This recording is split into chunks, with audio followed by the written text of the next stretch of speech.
In a world where entertainment is viewed as mindless diversion, only good for momentary distraction, one podcast has taken a stand, thoughtfully engaging the art of our day, dissecting the narrative, and pointing the people back to the greatest storyteller of all. You are about to enter a new world, and you will never view entertainment in the same way again. This is Popcorn Theology.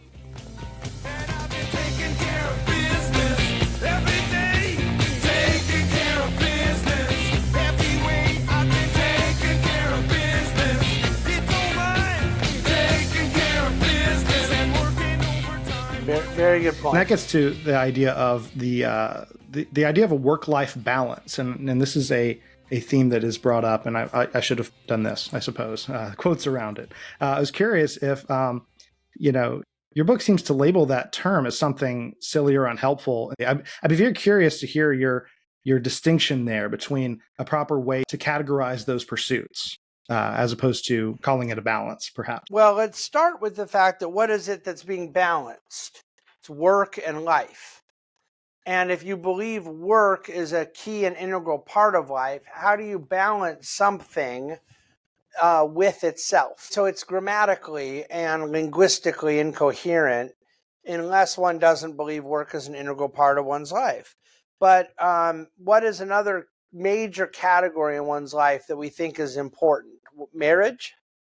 Do we ever talk about marriage-life balance? Is that a popular term? Is it something husbands go home and say to their wives?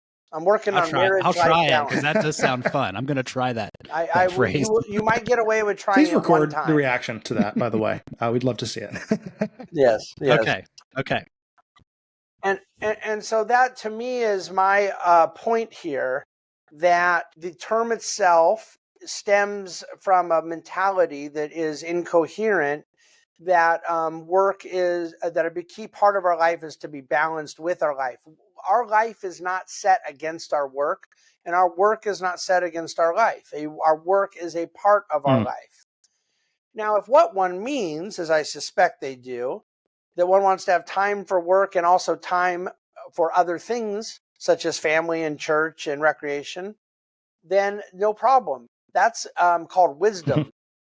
And if what one means is one wants to have a right paradigm for how to think about the structure of life, God described it as work-rest paradigm.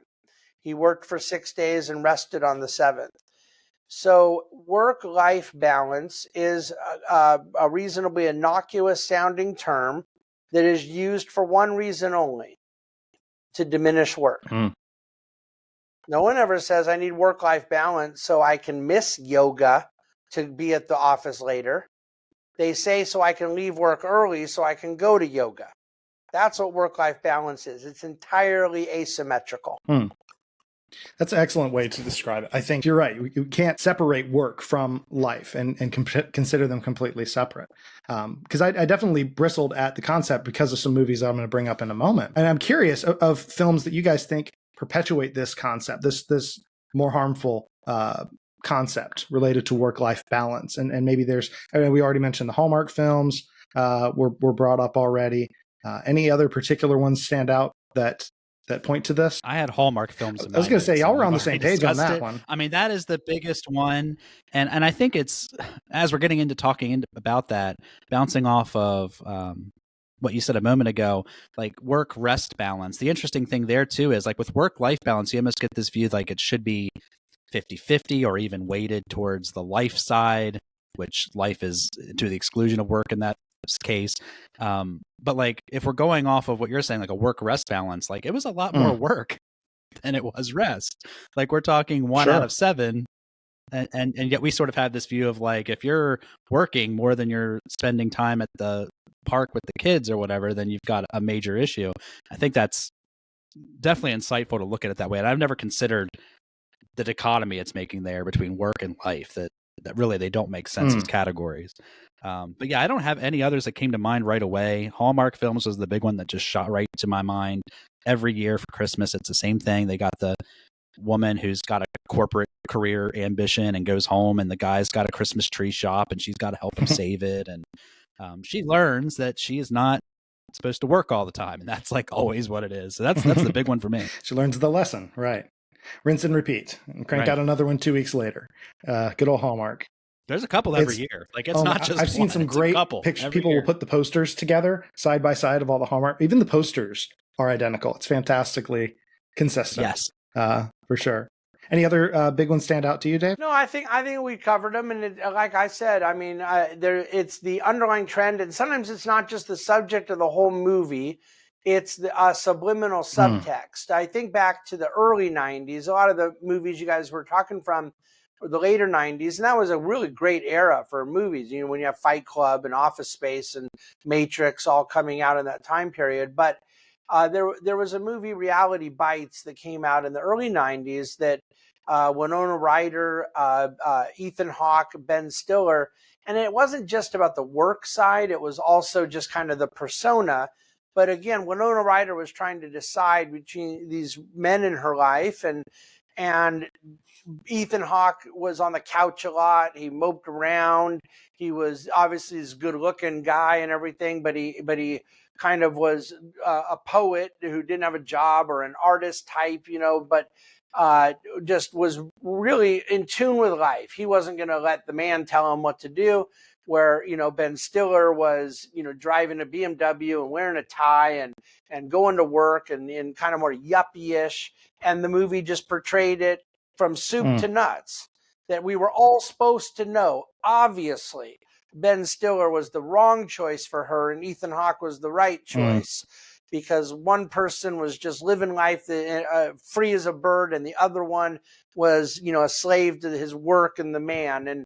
And it was one of the early. I was a younger guy at the time. I was a young adult, but I immediately knew from the way my friends responded to the movie that there was something wrong with me, because I never understood why anyone would like Ethan Hawke, and yet he was like the protagonist of the movie. So something was just off in the way I was wired from an early That's age. how I watch The Notebook, and it's not exactly for the same reasons. Well, arguably for the same reasons. I feel for James Marsden's character in The Notebook. I'm like, hold on, she left him? This is a terrible story. The morality and the values in this movie are awful. For sure. Yeah. I think that there are definitely a number of classic examples, at least that pop to my mind, of what you're describing in terms of the quote work-life balance. Hook is probably my favorite of them. You know, Peter Banning is, quote, spoilers, grown-up Peter Pan is gone and essentially has lost his youth and his innocence. Christopher Robin essentially is the same story, and in fact, we did episodes on the two of those a while back. Along with Saving Mr. Banks, which points back to another great example, Mary Poppins. In Mary Poppins, we have a very similar dynamic as it relates to Mr. Banks's priorities for work. More recent examples, we already mentioned Liar, Liar, The Family Man, and also kind of a goofier one that you mentioned holiday movies earlier. Jingle All the Way is another great example, if either of you have seen the "Don't forget, you're my number one customer." You know, Arnold Schwarzenegger's obsessed with work and eventually learns he's got to care for his son. Otherwise, he'll become Darth Vader. But in terms of films that portray it well, this was a tricky one, because the notion that we don't have movies, or that we don't have enough movies that portray a motivation towards greater responsibility and work.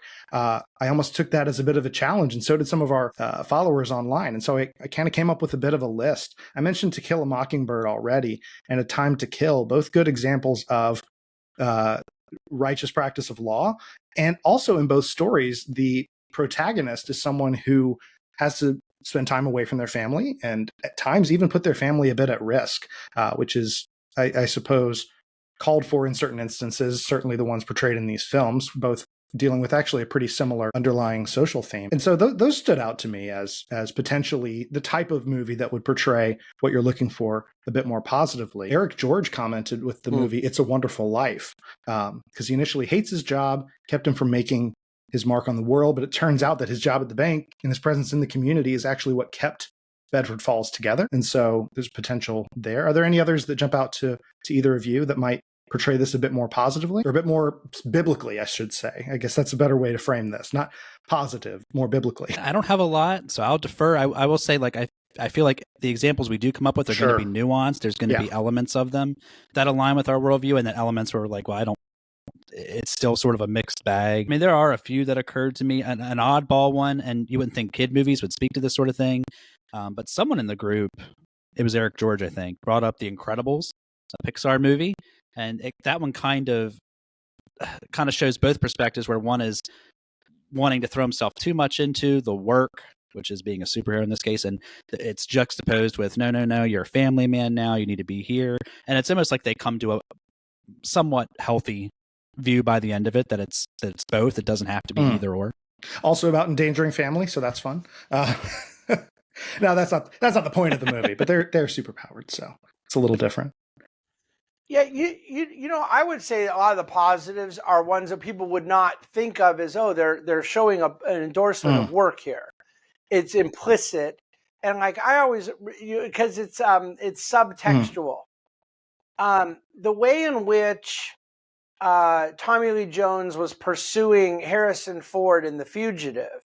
Harrison Ford was an innocent man, and when he finally got him, Tommy Lee Jones encountered him face to face, and Harrison said, "I didn't do this." He said, "I don't care." And his point was, you'll get a day for vindication, but my job is to arrest you. My job is to bring you in. And he did not act as a man who was disinterested in justice. He didn't believe Harrison Ford was guilty. He wasn't trying to frame him. His job was to go get him. And he did it. And yet there was no Christian message around it. And there wasn't even a reference to work commitment.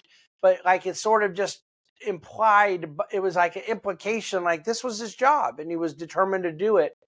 And so that's just one example. But again, most of these things, even on the negative side, there's an element of subliminality to it that's going to be more important than just the hallmark level of outrageousness. For sure. Yeah. There's always some digging involved and discretion. And that's one of the main reasons that we exist as a podcast and YouTube channel is to help people take those examples and realize that there are things that we can receive as well as things that we need to reject that are portrayed in film. And there's always nuance involved. And then, of course, most things will fall into the category of redemption, something that can be redeemed if we tweak it and we understand it correctly. But we always have to let Scripture guide our theology, not film. And that's an important balance, of course, that we have to keep straight as well, for sure. I think so many other potential examples, maybe just people can look into if they're interested. Someone mentioned Night at the Museum, Knocked Up, a movie called Warrior. And these are not all endorsements of these movies. Please don't read them as such, especially with one of the ones I mentioned. But at times we do see a portrayal of stories that can perhaps put things closer to the correct balance. And again, as always, there should be nuance, because if they're not based in the biblical worldview, then they're never going to get it quite right. And I do wonder, and time may not allow us to pursue this, but maybe folks can hash this out in the Facebook, Twitter, YouTube, all of those places. In the comments, is it possible that one of the issues here is family has replaced faith as the ultimate secular value, in particular a made family, the family of our own making and choosing? It's essentially as close as many Hollywood films get to an ultimate value or driving motivation. And so there's not much room for it to be set aside for something as God-given and dominion-based as a pursuit like work. I do think that perhaps it's equally about the importance of family that is placed in the culture, not only about the importance that is placed on work. Perhaps there's an idolization of family or a concept of family that's playing a role. I'm curious if either of you have any quick thoughts on that before we wrap up. Well, I think that there is a lot of truth to that, although you could argue that oftentimes they decide to do a value to work replacement. They're not going to be able to get into faith or transcendent truth. And yet the substitute they use is not even a sort of general traditional understanding of the nuclear family, but some cause du jour. And so the protagonist of a movie will not be a great family person, but it will be like an Aaron Brockovich who's going to go tear down the evil lawyers or go save the environment or something. So I think these days you get more like climate religion than you do family religion. Right. Or like you said, the idea of an assembled family. I mean, there's no shortage of examples of squads or groups that are assembled, if you will, and they become one another's family. I mean, counterfeit well, churches. Yeah, I was going to say the Fast and Furious movies almost make it almost take it to a comedic level in terms of the devotion to family. But so many other stories are really that, like you said, that's the counterfeit church, the body of me, not so much the body of Christ. We could plumb that one for a while, but I want to be respectful of Mr. Bahnsen's time. We do thank you so much for joining us with your precious time and letting our listeners hear from you a little bit. Is there any preferred outlet for them to pick up the book, or is there any specific project you're working on that you'd like to point them to, or anything before we part ways? You know what? At fulltimebook.com, there's a link to both Amazon and Barnes & Noble. And obviously it's, sold wherever fine books are sold, bookstores. And so I have no preference where people buy it. I think it's often easiest to do it online. And those links are there for that reason at fulltimebook.com. Also at that website is links to other things that I'm a part of, my investment writing and whatnot. If people want to stay in touch, there's a few different podcasts and commentaries and whatnot out there. And you already mentioned the world and everything in it Monday mornings. So plenty of ways to stay in touch, which would be my privilege to do so. Excellent. We'll be sure to include those links in the descriptions for these videos. All right. Love it.